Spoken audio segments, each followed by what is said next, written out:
అందరికీ ధన్యవాదాలు. ముఖ్యంగా ఇక్కడ విచ్చేసినందుకు వాళ్ళకి సమయం కేటాయించి మరి మేమైతే మరి ముఖ్యంగా గురువులకు, ఎందుకంటే వారు ఎక్కడెక్కడో దూరంగా వాళ్ళు పోస్టింగ్ కాబట్టి వాళ్ళు ఇక్కడ వచ్చి కూడా మాకు ఈ సమయాన్ని కేటాయించినందుకు ధన్యవాదాలు. మరి అదేవిధంగా మా స్నేహితురాలు కూడా చాలా కష్టపడి దూరం నుంచి వచ్చారు. వాళ్ళ హస్బెండ్లను తీసుకొని, వాళ్ళ రిలేషన్ తీసుకొని, వాళ్ళ అన్నలను తీసుకొని వచ్చిన వాళ్ళకు కూడా చాలా ధన్యవాదాలు.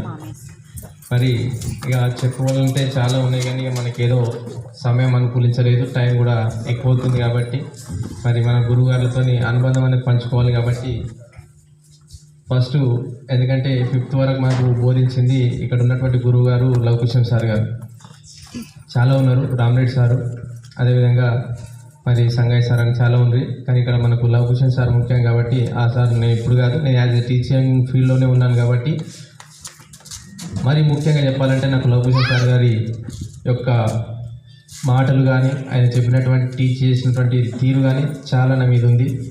సో ఆయన చెప్పినటువంటి ఇప్పటికీ మానవత్వం పల్లకి భోగీలము మేము మంచి మోస్తు మనిషికి పంచి పెట్టాలనే ఒక మాట ఇప్పటివరకు గుర్తుంది. ఇప్పటికీ నేను మా విద్యార్థులకు కూడా చెప్పగలుగుతున్నాను. అంటే మెయిన్గా ఆయనది ఆ ప్రబోధం కాబట్టి ఇలాంటివి చాలా సార్ దగ్గర ఇప్పటికి కూడా మేము ఎప్పటికీ విలేజే కాబట్టి సార్ సజెషన్ తీసుకోవడం కానీ ఏదైనా ఉంటే కూడా సార్ దగ్గరికి వెళ్ళడము అలాంటివి చేస్తాము. సో అలాంటి గురువుగారు దొరికినందుకు నిజంగా నేను అదృష్టవంతుడని చెప్పాలి. మరి నెక్స్ట్ వచ్చేసి ఇక 6th నుంచి 10th వరకు అంటే మన గురువుగారు ఇక్కడ మనం ముందుగా తెలుగు పండితులు తీసుకుంటే రమణ సార్ గారు. యాక్చువల్గా నా పేరు అప్పటికి కూడా సార్ ఎందుకో డస్టర్ తేవడానికి అనగా నన్నే పిలుస్తుండే, అరే శ్రీశైలం లేవరా అంటుండే. నాకైతే గుర్తుంది, సార్ గుర్తు లేకపోవచ్చు, ఎందుకంటే సార్ జీవితంలో చాలామంది విద్యార్థులు అలాంటి వాళ్ళు ఉంటారు కాబట్టి.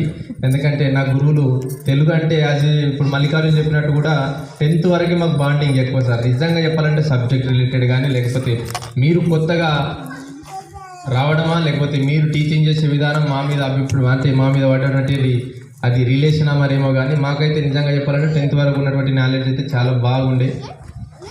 కాబట్టి అక్కడ మనకు తెలుగు కూడా సారు రమణ సార్ గారు కూడా చాలా చక్కగా బోధించేవారు. రాత్రి కూడా నైట్ కూడా గుర్తు చేసుకున్నాం మేము ఫ్రెండ్స్ అంతా. ఒక 2-3 రోజుల నుంచి తిరుగుతున్నాం దీని గురించి కాబట్టి గుర్తు చేసుకొని బారిస్టర్ పార్వతీశం పాఠం గురించి గాండ్ల శరణ్ అంటే మన శరణ్ కుమార్ కూడా ఏదో టూర్ పోయిందంట, అక్కడికి వెళ్ళొచ్చారు అంటే చూద్దాం మరి సార్ చెప్పినప్పుడు స్టోరీ అయితే కళ్ళ కట్టినట్టు కనిపిస్తుంది. సినిమా స్టోరీలే బారిస్టర్ పార్వతీశం ఉపవాచకంలో ఉన్నటువంటి లెసన్ మంచిగా అనిపించింది. సో దాన్ని ఎప్పుడు గుర్తు చేసుకుంటారు సార్. మీకు ఎల్లవేళ కృతజ్ఞతలు. మీరు ఆ దేవుడి ఆశీస్సులు ఉండాలని కోరుతున్నాం, మీరు చల్లగా ఉండాలని కోరుకుంటున్నాం, ఎందుకంటే మాకు అంత చక్కటి పాఠాలు చెప్పినందుకు. నెక్స్ట్ అదేవిధంగా రమణ సార్ గారి తర్వాత మాణిక్రావు సార్ గారు మనకు అప్పుడే పోస్టింగ్ వచ్చిందని కూడా సార్ కూడా 2001లో ఇక్కడ స్టార్ట్ అయ్యాడు. ఈశ్వర్ సార్ ముఖ్యంగా చెప్పాలంటే ఈశ్వర్ సార్ తర్వాత మాణిక్రావు సార్తో నాకు రిలేషన్ ఎక్కువగా ఉంటుంది, ఎందుకంటే మన సత్యసాయి ఆర్గనైజేషన్లో ఎక్కువగా ఉండేది నేను కూడా కాబట్టి సార్తో కూడా కొంచెం అనుబంధం ఎక్కువగా ఉండేది. సార్ బోధించేటటువంటి మనకు ఫిజిక్స్ బాగానే చెప్పేది, సో కెమిస్ట్రీ కూడా బాగానే చెప్పేది కాబట్టి సార్ కూడా మంచి రిలేషన్ ఉంది. కాబట్టి సార్ గారు కూడా బాగానే బోధించిండని నేను ప్రగాఢంగా చెప్పగలుగుతున్నా, ఎందుకంటే మాకు అప్పటి కెమిస్ట్రీ తెలియదు, ఫిజిక్స్ తెలియదు నిజంగా చెప్పాలంటే. కాబట్టి అప్పటి వరకు ఉన్నటువంటి స్కూల్ కానీ చాలా చేంజ్ అయింది కాబట్టి అందరికి తెలిసిన విషయమే. కాబట్టి సార్ గారు కూడా చాలా చక్కగా బోధించారు, ఆ ప్రభావం ఇప్పటివరకు కూడా ఉందని చెప్పగలుగుతున్నా.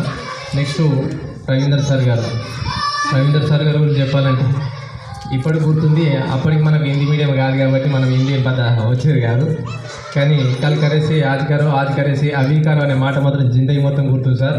అదే ఫాలో అవుతున్నాను నిజంగా చెప్పాలంటే. ఏదైనా చేద్దామంటే కాదు ఇప్పుడు ఎందుకు రాదు నాకెందుకు రాదు అనే ఒక ప్రగాఢంగా నమ్మి దాని మీదే బేస్ అయి నడుస్తున్నా సార్. నిజంగా చెప్పాలంటే రవీందర్ సార్ గారి బాండింగ్ కూడా ఎక్కువగా ఉందని నేను చెప్పగలుగుతున్నాను దీనివల్ల.